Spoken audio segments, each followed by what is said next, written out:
Evening, everybody. All right, so I'm home. I'm welcoming myself back, I guess. And here we go. The Flames in against the Canucks. This being a split squad game. As I'm recording this, the game in Calgary, A, not accessible for me to watch on TV, and B, that is not unusual during the preseason. So I will review what I can watch during the preseason. I'm not going to stress myself out over the stuff I can't watch. It's preseason. But this was an interesting game. Now, some of the action on the ice was kind of tough to watch because it's preseason hockey, but you have to look for the storylines in the preseason hockey. And Wolf is becoming quite the storyline for the Flames. Wolf was an excellent goaltender in the AHL last year, put up really good numbers in Stockton. Odds are he's going to do the same this year for the Wranglers. And I like Wolf quite a bit. So I really think they're going to have a goaltending situation in Calgary. Now, maybe at some point in time they say, you know what, we need to give Wolf a chance, and maybe he gets traded, but I think in all likelihood they're going to have to make a decision on what they want to do, if they want to look at the long-term future or the short-term future, and we'll see. And at the other end of the ice, you had Spencer Martin to start the game. Now Martin, the goaltender who is favored to be the backup in Vancouver, and he should be, right? But I like Seelov's game as well. So DeKeyser was paired with Myers in this game. I thought DeKeyser had a decent start to the game. He kind of faded throughout, so maybe his ice time was cut back a little bit, but DeKeyser, I thought, played okay. We'll see whether or not he ends up getting a job. He is just on a tryout, right? Early press by the Flames. As I said, Muller coaching the split squad. Kuzmenko and Mikheyev with Pedersen. We were excited to see how this would work out. And of course, the things don't turn out great for one of those three players. And that line was pressing. The Canucks end up drawing a power play. There would be a lot of power plays in this game, so do not make a drinking game of that or you're going to be in trouble. Horvat's denied. Wolf holds onto it. Good penalty kill by the Flames. Kalynuk had a rough start to this game. And for Kalynuk, of course, this is his first game as a Canuck. And, of course, it's preseason, so there's no reason to overreact. But he did have some rough moments there. So that power play's killed off. Just the one shot. The words Abbotsford Heat was mentioned by the announcers, but it's their preseason as well, so no harm, no foul. I thought it was funny, though, because you have the Flames against the Canucks. Of course, the Heat was the Abbotsford team for the Flames. Now it's the Abbotsford Canucks, so it's easy to make that slip-up take place. So Ruzicka has a chance that's kicked aside. I thought Ruzicka had a good game. Podkolzin's denied in the slot. If Podkolzin plays as well this season as he did today, he's in for a good year. He's going to have quite the sophomore year. The next chance on that shift was held. We then had Garland with a wraparound that's held onto as well. The Flames press at 5.5 minutes. Martin holds with the Flames buzzing around the net. Rathbone then had a shot that was held. We get some pushing and shoving after that. The Canucks had a 3-on-2 that was defended, and then Valimaki ices the puck, but no harm, no foul from that.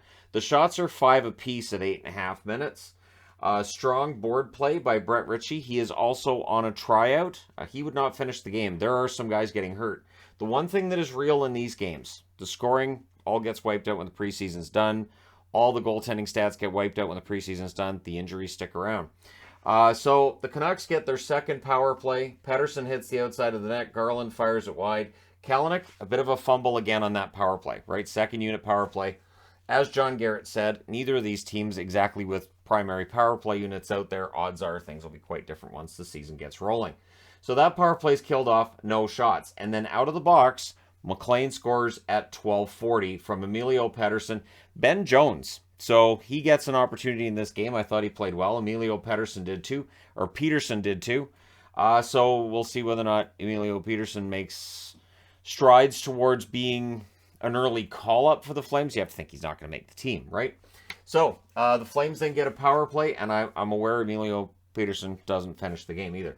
Then there's a power play. Shorthanded Canucks rush draws a reaction. Post then for Schwint. Zadorov fires it wide. The power play's killed off. 3 shots for the Flames on that. Ritchie then goes to the box for goalie interference. Rooney clears the net clears it to start the penalty kill. Kalynuk has a shot that saved. The power play's killed off. And then the Flames with a rush. Arsenault with a net feed, that misses, and he decides he wants to fight Zadorov. Zadorov says no.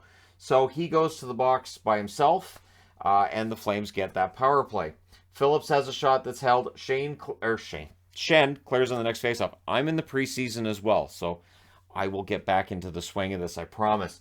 So Shen clears on the next faceoff. Martin saves a buzzer beater and saved 12 out of 13 in the first period. So we go to the second with the Flames ahead 1-0. Canucks finish the kill.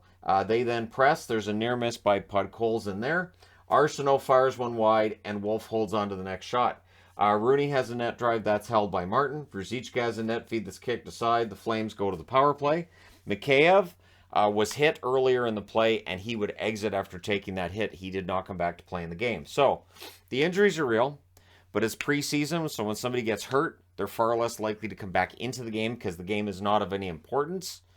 So we can't look at that and go, well, he could be out for a while, because we really don't know. It could be one of those day-to-day things.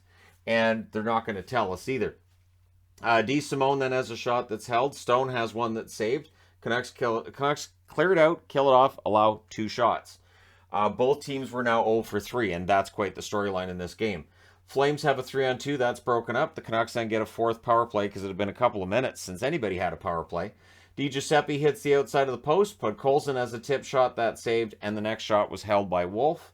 Ruzicka then hits the outside of the net. The Flames end up getting a power play, and here we go, because, yeah, the Canucks had 3 shots on that power play.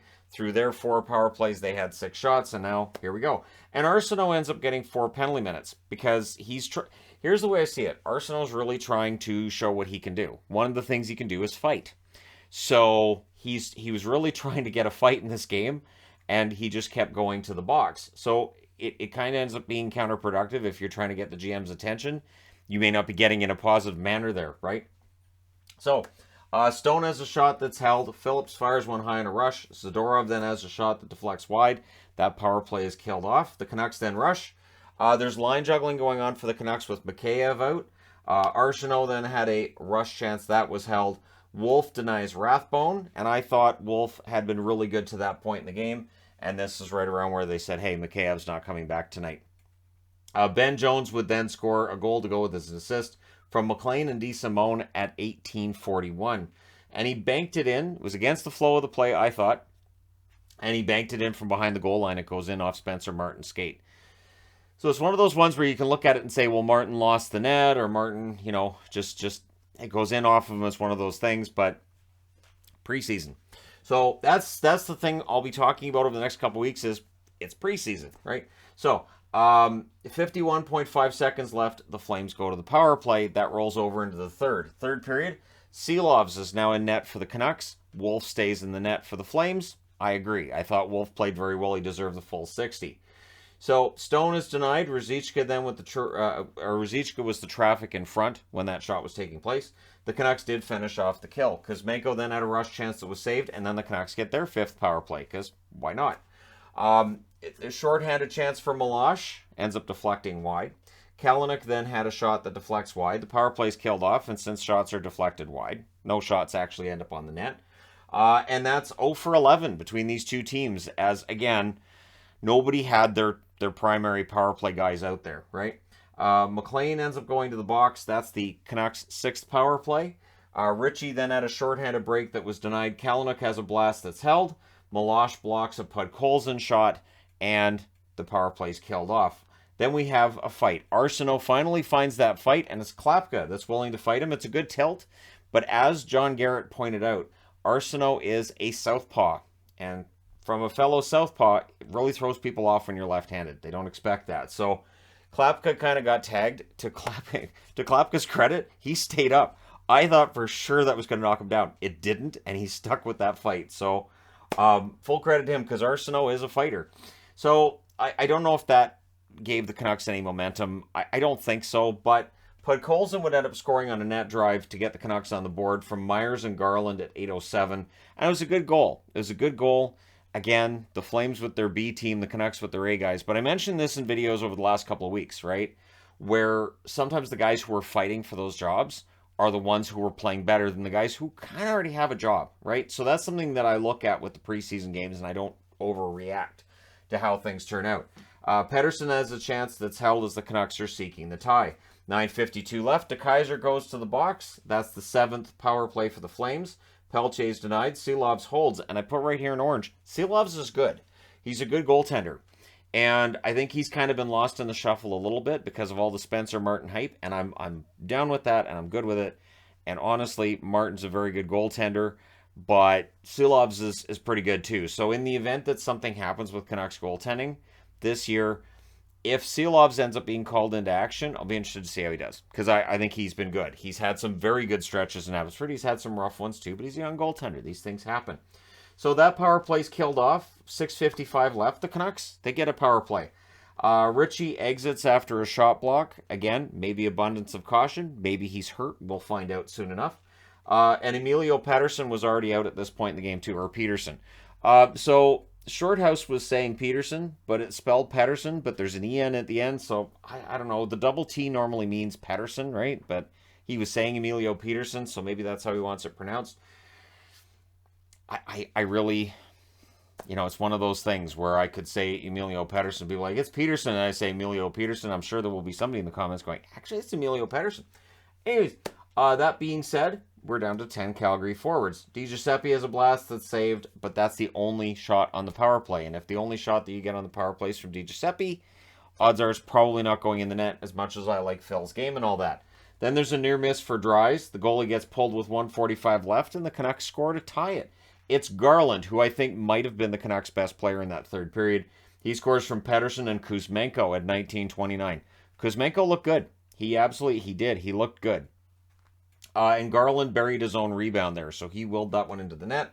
And that starts the Bruce There It Is chant. And of course, Whoop, There It Is playing on the from the DJ booth and all that fun stuff. And we're going overtime. So hey, some extra hockey, preseason hockey, right?